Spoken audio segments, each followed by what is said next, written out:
Scott, winning your debut, what's running through your mind since you got the finish? Oh man, it's a dream. You know what? It's still surreal. Just this whole week, media. It's just it's been a whirlwind. You know, I tried to stop and take it all in and not miss the forest through the trees, I guess you could say. And you know, it couldn't have ended better. Assess your performance tonight. It went kind of how I thought it was going to go. You know, I'd be a liar if I said that bonus wasn't in the back of my head. That rent check for a long time.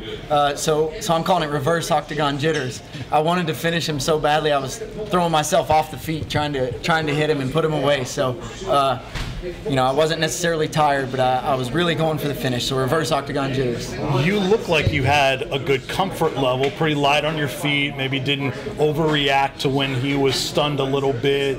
Was that part of the plan for you to not just go too far and too crazy with the opportunities? Yeah, the big plan was, you know, I've been out of the cage for a little over a year, so the big plan was to stay composed, take my time, pick my shots, and not rush it. So second round, I got a little overzealous. I went away from the game plan. We came back in the third, I think dialed it back in, and I decided to try my chances on the ground too. You know, I'm pretty good everywhere, I'm okay everywhere, so you know, wanted to put the full game on him. Take us through that finish, how it developed and the opportunity presented itself, and then finishing him off with the rear naked choke. Yeah, got his back. He tried to scramble a little bit, just wrestled him a little, snagged his back, put the hooks in. I was kind of threatening a head and arm choke, let him slide off, trying to bait him. Was watching his neck the whole time, and he kind of let up for a second and let his neck up, so I went for the finish. At what point did you feel like you were going to win that fight once it got going? You know, I was confident in my preparation. You know, I'm at one of the best gyms in the world. I think I have one of the best corners in the world too. All three of my guys. I was confident coming in. You know, I think that, you know, once I get rolling and I settle into the division, the octagon, I think I can hang with anybody. What were the things that you're critiquing yourself on that you think, hey, next time out, I'm going to be even better in this area? Just composure on the feet, not trying to do too much. He got hurt. I saw it in his eyes. He was wanting out of there, and I tried to really force it and put him away. I was throwing so hard, I knocked myself down twice. So, you know, just staying composed. Who are some of the key guys? I know your camp, they really help you out. Who are some of the key guys that helped you through this opportunity in your UFC debut? Well, you know, I've been training for this since day one. So, you know, there are a lot of guys along the way. Ben Harrison, my very first coach, John Kraus, Jeff Jimmel, all my coaches helped me prepare. UFC guys, Benson Henderson's helped me prepare along the way, and some this camp, David Mashad, Brian Barberina, a whole host of guys at MMA. We got a murderer's row of guys, so there's never an easy round. At what point did you first set your sights on the UFC? How old were you, do you think, at that time? I don't know. All the years are running together now. I'm getting up there. No, I don't know. It's still surreal to me. To me, yesterday, seems like yesterday I just wanted to do a fight for fun. You know, and I'm just still riding the wave. That's honestly how it's been. You know, just yesterday I was fighting in a high school gym. So that's just how it is. Talk about the crowd here from Knoxville that came to support you. Oh man, the crowd was amazing. They were even more crazy than I thought. You know, to look out here and to give them this win is really special for me because I think they deserve it. Some of those people have been there since day one. My very first fight was in a rundown high school gym in the snow in a blizzard. And the people that were in the crowd tonight, they drove hours and hours to see that fight. So this was for them. I wanted to give this to them. You had the post-fight interview in the cage. What was that like to be in the UFC and then have your hand raised and then do a post-fight interview? Yeah, again, it's a cliche, but it's a dream, you know. Like I said, even I visualized it.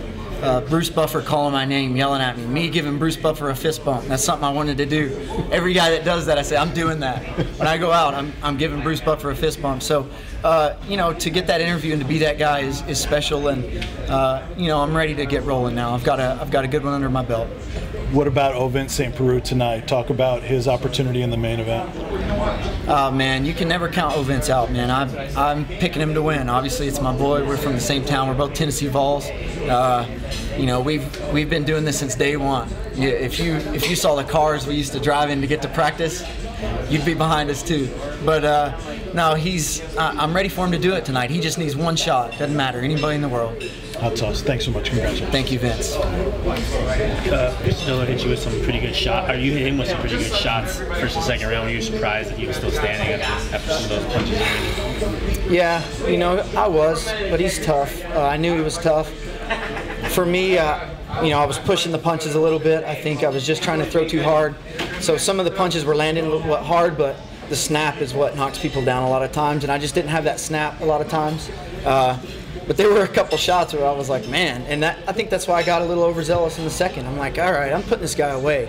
He's not going to stand up. I'm going to hit him so hard he's going down, and I'd miss and fall down myself. So. And what does a post-fight celebration for a Tennessee native winning his UFC debut in his home state, what does that look like? Oh, man, some Jack Daniels.